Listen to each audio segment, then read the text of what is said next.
Santé Québec n'a même pas 2 ans que déjà le Parti québécois veut, en bon français, tirer la plug. Paul Saint-Pierre Plamondon promet d'abolir l'agence s'il prend le pouvoir en dénonçant une structure devenue trop lourde avec plus de 1100 employés. Santé Québec devait pourtant rendre le réseau plus efficace. Sybelle, plus tôt à l'émission, tu nous as parlé de certains gains, mais c'est vrai que c'est pas la révolution qui nous avait été promise. Est-ce qu'on a créé un monstre bureaucratique? Est-ce que de l'abolir puis de renvoyer le monde d'où ils sont venus à leur salaire d'avant, c'est pas trop clair. Est-ce que ça va faire avancer les choses? Gaétan Barrette, ancien ministre de la Santé, un habitué de Cube, est avec nous pour en parler. Bonjour Gaétan. Bonjour Francis. Bon, écoute, tu en as mis en place, toi, des structures. Tu trouvais déjà le réseau trop bureaucratique il y a plusieurs années que ça. Christian Dubé a ensuite créé Santé Québec, là, que PSPP veut abolir. Qu'est-ce que tu fais de tout ça? Qui a tort, qui a raison? Ben, c'est pas tant une question de tort ou de raison, mais de constat de la réalité des choses. Et si tu me permets une image, en fait, 2 images, tu vas me permettre de me faire plaisir à moi-même, Francis. Je n'ai aucun... tu ne le trouveras jamais dans les Pandora Papers, c'est impossible. Ça n'existe pas. Ça m'amuse de le dire. C'est parce que ta chronique était très intéressante. Peut-être dans les Saint-Donat Papers, peut-être, ou non? Peut-être. Des Latuc, initialement, ça aurait des Latuc Papers, ça, qu'il n'y a pas grand drame là. Mais si on revient à Santé Québec, il faut revenir à la genèse de ça et à la logique qui est derrière ça. Et le problème qui existe aujourd'hui, c'est que, et là tu vas me suivre sans aucun doute, comme tous ceux qui nous écoutent, il y a un adage qui est très commun, on parle du système de santé comme étant un mammouth. Ouais. Et je te dirais que s'il y avait un mammouth des temps modernes aujourd'hui, avant Santé Québec, aujourd'hui on a un mammouth préhistorique. Il est plus gros, plus lourd, plus compliqué. C'est ça que Christian Dubé a fait. Christian Dubé a voulu faire essentiellement une entité qui était un paratonnerre du gouvernement. Et aujourd'hui, son comportement à Santé Québec est un comportement de mammouth autonome en opposition avec le gouvernement. Et quand tu dis qu'il est énorme, c'est énorme. Et je te donne une image. Quand moi j'étais ministre, là, le ministère de la Santé et des Services sociaux, approximativement plus ou moins 100, là, c'était 1500 personnes. Aujourd'hui, il reste environ plus ou moins 600 personnes au ministère de la Santé et il y en a 1100 en date d'aujourd'hui chez Santé Québec. À Santé Québec. Ce n'est pas normal. Je me souviens, peut-être toi aussi et nos auditeurs aussi, que Christian Dubé disait, et c'était correct de le dire, mais c'est pas ça qu'il a fait, c'est sa caractéristique, que Santé Québec allait être agile, allait être une petite équipe dont la responsabilité allait être de s'assurer de la coordination, de la mise en application, des orientations ministérielles. Que se passe-t-il aujourd'hui? On a une entité qui est en opposition avec le ministère. Ceux qui sont informés, là, qui sont dans le réseau, le voient, le savent à tous les jours. Santé Québec, au moment où on se parle, c'est un nouveau ministère qui se pense autonome, qui exige des budgets, qui exige d'être autonome dans ses décisions. C'est pas ça son rôle. Et c'est la raison pour laquelle Santé Québec aujourd'hui est devenu un méga mammouth. Et quand j'entends PSPP arriver puis dire « je vais le défaire », je peux pas faire autrement que de dire « il a raison ». Mais jusqu'où il va aller dans la déstructuration de Santé Québec, c'est là qu'est la question. Ouais. S'il veut revenir à la case départ, et là je vais te donner une image que tu vas certainement apprécier, il fut un temps, avant que par exemple moi je fasse ma réforme, là, même Philippe Couillard, il y avait 1300 entités. Un CLSC, c'est une entité avec un conseil d'administration, avec une organisation, avec ceci, puis avec cela. Un directeur, puis des ressources humaines. Exactement. À la mienne, on est descendu jusqu'à 32 et après, avec Christian Dubé, à une organisation. Si, comme je l'ai déjà entendu au Parti québécois, on revient à l'initiale, chaque institution est une entité indépendante, Mais là, écoute, là, tant qu'à faire, là, tant qu'à jouer au fou, là, ben, dire, regarde, mets le système privé, là, puis ça va finir, là. Ouais. Alors là, l'enjeu, là, c'est pas de défaire ce qui est en place, qui aujourd'hui est exagéré, mais bien quel est le point d'arrivée. Et là-dessus, évidemment, comme tout bon politicien, PSTVP ne se prononce pas. Je voulais quand même t'entendre parce que là, on a dit Santé Québec que ça allait être, tu l'as dit, agile, petit, que ça allait être les meilleurs, là, tu sais, qu'on allait prendre les meilleurs. Là, puis là, on a promis quand même des grosses augmentations de salaire. Là, du monde qui gagnait, je sais pas, le 100 000, on leur a donné 130 puis 140 000 pour joindre cette affaire-là, là, genre un peu mitoyenne entre un ministère puis tout ça. Mettons qu'on abolit ça demain, là, ces 1100 personnes-là qui, manifestement, tu peux pas avoir 1100 meilleurs. Là, on a pris tout le monde, finalement. Là. Tu les ramènes ça leur salaire d'avant ou ça va juste être comme le ministère de la Santé bis, mais qui va coûter 30-40% plus cher de salaire? Là? Francis, pardon, c'est pas compliqué cette question-là et cette réponse-là. Si demain matin, Santé Québec ferme, t'arrives là, il est vendredi, tu mets la clé dans la porte. Le lundi matin de la fin de semaine d'après, tu regardes ce qui se passe. Rien. Zéro. Il se passe absolument rien. Tu regardes ce qui se passe 6 mois après. Rien. Pourquoi? Parce que, non, c'est vraiment la réalité, là. Parce que les institutions reçoivent leur budget du gouvernement, pas de Santé Québec, du gouvernement. Ils vont continuer à fonctionner et l'impact de Santé Québec est inexistant, sauf sur un plan. Tu sais, quand en Santé Québec, ils nous disent, là, on est bon, c'est extraordinaire, puis on améliore les choses. Ben non! Ces améliorations-là viennent du terrain et Santé Québec, au moment où on se parle, c'est une organisation de gens qui apprennent comment fonctionne le milieu dans lequel ils ont la responsabilité de la gestion. Et leur premier objectif n'est pas de soigner la population, mais bien de respecter le budget, ce qui a une valeur en soi. Mais Santé Québec ne dit la vérité ni au gouvernement, ni à la population.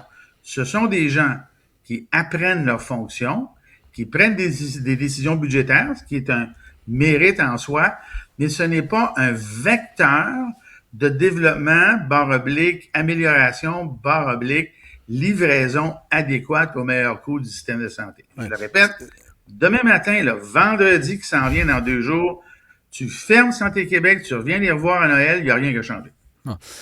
Ceci dit, je voudrais te soumettre un contre-argument que et Georges Mercier et Antoine Robitaille m'ont fait. Bon, tu diras, ce sont des analystes politiques, tu es un expert de la santé, mais ils me disaient, faut arrêter de changer les structures, qu'on abolisse ou pas.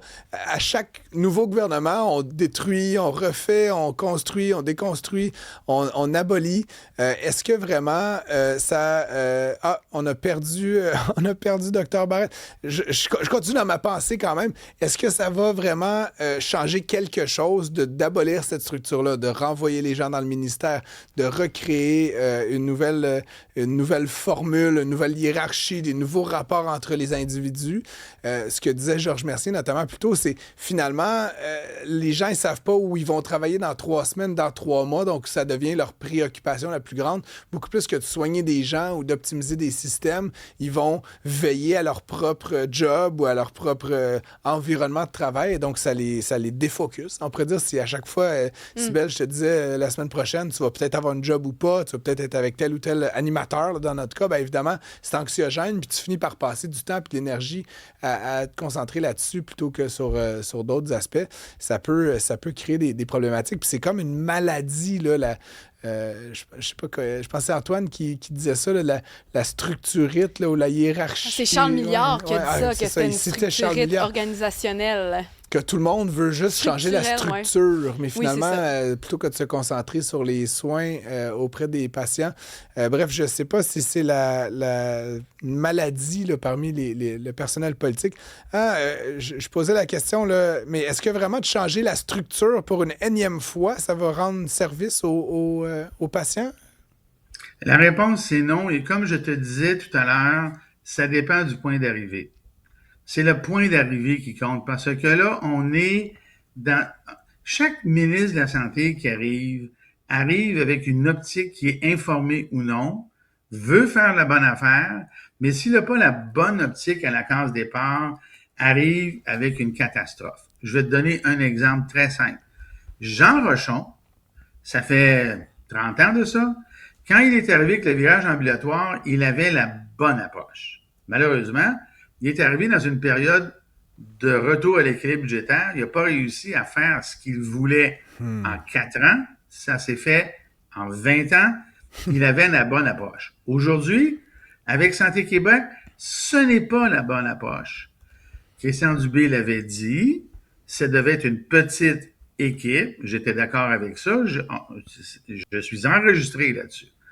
C'était la bonne approche, une petite équipe agile. Il a fait le contraire. Alors, quand PSPP dit qu'il faut réduire ça, bien, il a raison. Mais jusqu'où il veut aller, ça, il ne dit pas. On ne peut pas dire autre chose que il a raison s'il veut réduire, mais lui, il veut abolir, mais il veut atterrir où? Tu parlais de salaire avant qu'on ait un problème de communication. Est-ce que c'est normal pour une organisation paragouvernementale qui a essentiellement à peu près très peu de relations publiques à faire, qu'elle ait une directrice, une PDG adjointe aux communications payée 350 000 $ par année pour une organisation qui n'a pas, par définition, de relations publiques à faire? Est-ce que c'est normal? La réponse est non. Est-ce que c'est normal que depuis la création de Santé Québec, à chaque fois que tu nommes un PDG, dans les 6 mois, pas un PDG, pardon, un directeur, tu as un directeur adjoint, un adjoint du directeur, un adjoint de l'adjoint du directeur. L'augmentation du nombre de postes, là, elle vient de là. Regarde l'organigramme initial, regarde l'organigramme officiel d'aujourd'hui et pose la question sur l'organigramme officieux. Les adjoints au directeur qui arrivent, écoute, là, c'est une plaisanterie, là, et il y a une chose qui existe à Santé Québec, puis là, je vais le dire haut et fort, c'est la loi de l'omerta. Moi, j'ai des gens dans Santé Québec qui m'appellent pour me dire, vous savez, Dr. Barrette, Santé Québec ne donne pas les vrais chiffres au ministère, ne divulgue pas la réalité, mais Santé Québec exige des budgets. Santé Québec, au moment où on se parle, est une entité qui est censée recevoir des consignes de l'État, mais qui se comporte comme une entité indépendante et qui s'oppose au gouvernement par ses politiques et ses demandes budgétaires. C'est quoi qu'on a construit? Un méga mammouth, et c'était une erreur, et ce n'était pas sa fonction. Méga mammouth. Je pense qu'on a notre titre pour ton segment. C'est un méga mammouth qui vit selon l'omerta au moment où on se parle. Tout le monde marche les fesses serrées parce que le méga mammouth a le pouvoir de congédier exactement tout le monde. Mais M. Barrette, petite question, ça, c'est quels chiffres sont supposés donner qui ne donnent pas? Ça nous permettrait de comprendre quoi, ou juste de s'appliquer ma curiosité? Alors, il faudrait que quelqu'un se mette à ça. Est-ce qu'on dit, par exemple, au gouvernement la vérité sur la situation des infrastructures? Est-ce qu'on donne vraiment un registre complet de tous les postes de dépenses de Santé Québec au gouvernement? Il y a, et je le sais de source sûre, un paquet de projets qui sont développés par Santé Québec qui ne sont pas dans leur mission initiale, mais pour lesquels ils demandent des millions de dollars. Santé Québec, au moment où on se parle, est en train de devenir, est devenu un lobby. Un lobby là, qui va se comporter comme un centre de services scolaire.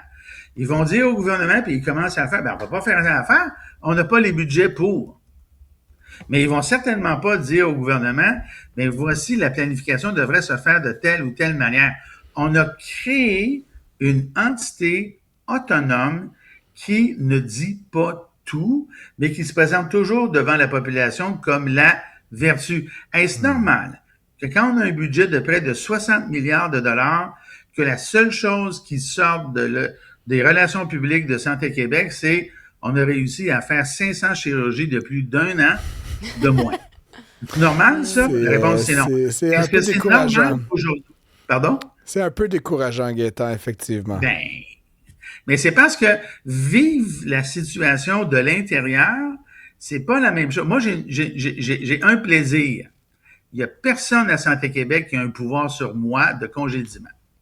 Mais je peux vous dire que, si vous êtes journaliste, appelez n'importe qui comme cadre là, dans Santé Québec, là, puis on va vous expliquer les hauts et les bas de la situation actuelle. Vous en reviendrez pas. Vous en reviendrez tout simplement pas. Gaëtan, c'est tout le temps qu'on avait. On va creuser, mais, c'est sûr. on va finir avec toi, mais on va te réinviter parce que je sens qu'il y a d'autres petits mystères à élucider autour de ce méga mammouth. J'en ai meilleur que ça, Francis, pour toi. Amenez-en d'autres qui sont pas moi, parce que moi, ils vont tout dire, bah, c'est Barrette, c'est ça. Mais parlez à d'autres personnes, vous allez être étonnés parce que les autres personnes, moins ils me parlent. T'inquiète, on est à pied d'œuvre là-dessus. Gaëtan Barrette, ancien ministre de la Santé, merci d'avoir été avec nous. Bye bye.